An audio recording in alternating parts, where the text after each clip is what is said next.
Hi everyone, for today's review I wanted to cover Storm Collectibles, Injustice, Gods Among Us, Ares, and this version is based on the video game.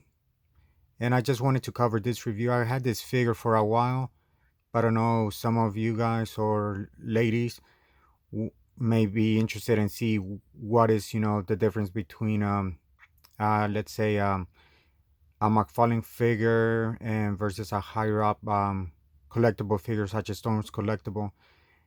And for most of the part, this figure is really great. I think it has more pros than cons, and I'll get to them once I open up the figure. So as you can see, the packaging is very collector friendly. So on the back side of the packaging, it shows you, what accessories that figure comes with, some poses too.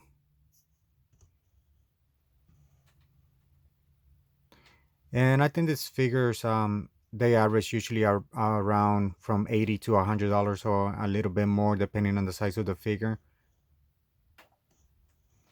So let's get the figure out of the packaging and see what accessories it comes with. So as you can see, the usually what is a standard for Storm Collectibles is an additional hands, additional heads too.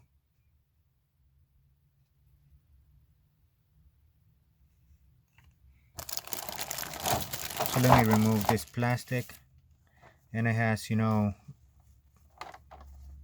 cloth cape, so that's always good. So it doesn't get in the way of articulation or any poses.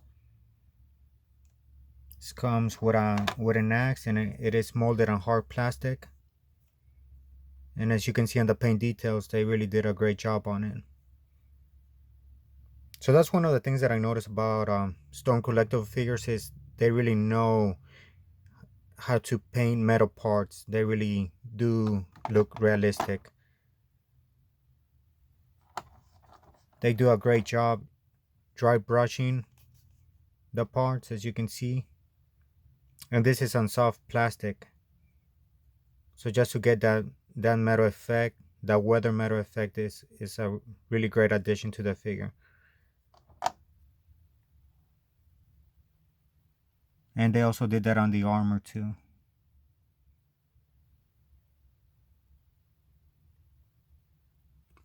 And at the moment, I didn't have a McFarlane figure to compare, but as you can see next to a Marvel Legends, the difference. So these are maybe in the scale of 1/8, maybe 1/9. And I think he is a bigger character too. So this works if you want him to be a bigger character in your DC collection too.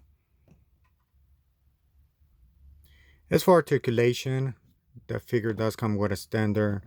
I think it is a double ball joint, yes, on the head. So this is kind of standard to the new, sort of like the new Marvel Legends articulation. So switching the heads is pretty easy. The heads are molded on the soft plastic. The shoulder pads as well. So as you can see, you're able to rotate the upper arms, shoulder articulation, double elbow articulation too, wrist articulation on a ball joint, double ball joint, sort of like the figure arts figures. And the thing too about most Storm Collectible figures is that the waist section, their armor or their bodies molded on the soft plastic. So it does have ab articulation, but as you can see, all this is usually one piece. And I don't mind this, but as a collector, you don't know over time what's gonna happen to this plastic. Is it gonna start deteriorating in the next few years? Especially, I live in Texas, so I don't know about the temperatures, what effect is gonna have on the figure.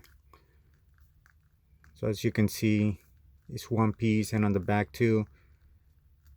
And I understand their decision too. It allows for better movement, but at the moment I don't know how long this would last on the figure. And for the legs, you can rotate the hips, and I think it's also I think it's on a ball joint on the hips too that you can rotate.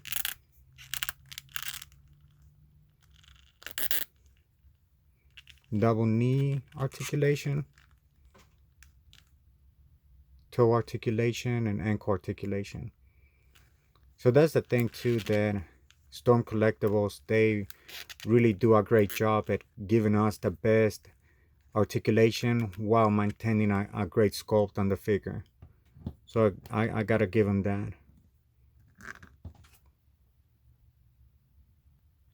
And as I mentioned before, it does come with two different heads that you can switch out.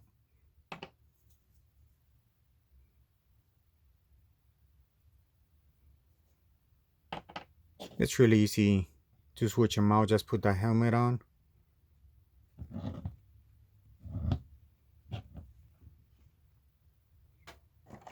The weapons, the axe. Get a closer look at it. And then his sword.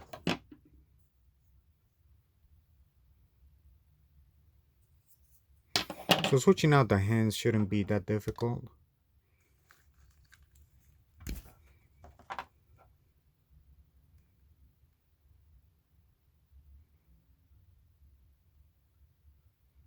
Let me try to get a closer look at the joint. This is probably the best I can get. Okay. So it's not too small or not too thin where it's gonna break. And we've seen that on figure arts figures where sometimes you're trying to switch the hands and then it just breaks. So just push it in.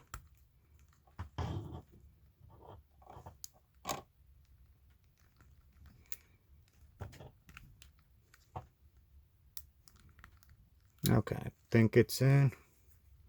Let me remove the other hand.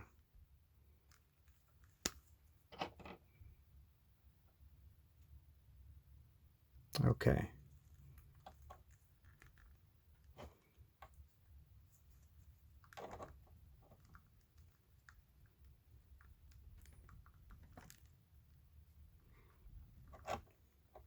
There we go. I think it's in all the way. So let me add his sword. Oh, nope, it wasn't. So let me try this.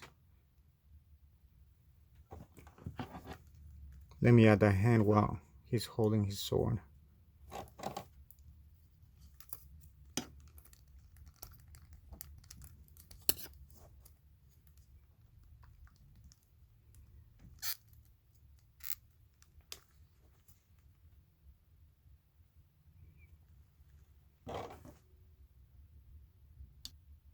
Let me add his axe to the other hand.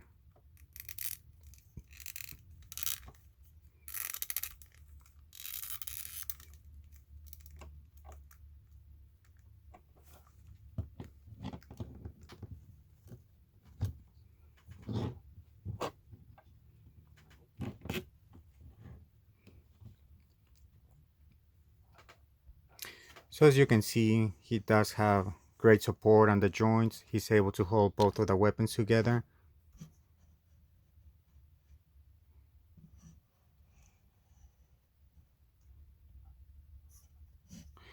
So I do recommend this figure if you have a spending budget or one, sometimes your villains in the DC universe to be a little bit bigger than your standard McFarlane figure or the old Mattel figures.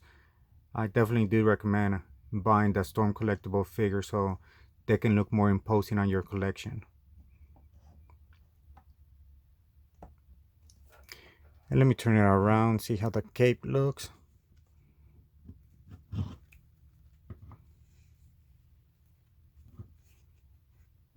So I wish the cape was made, from a better cloth or look better, but when you turn the figure around, it's not too distracting from the overall appearance.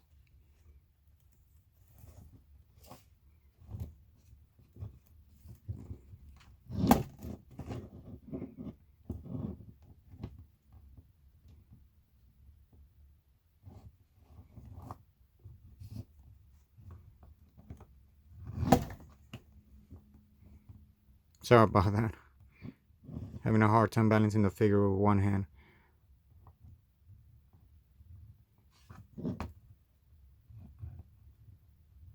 Well, let me know if you have any questions, and thank you for watching.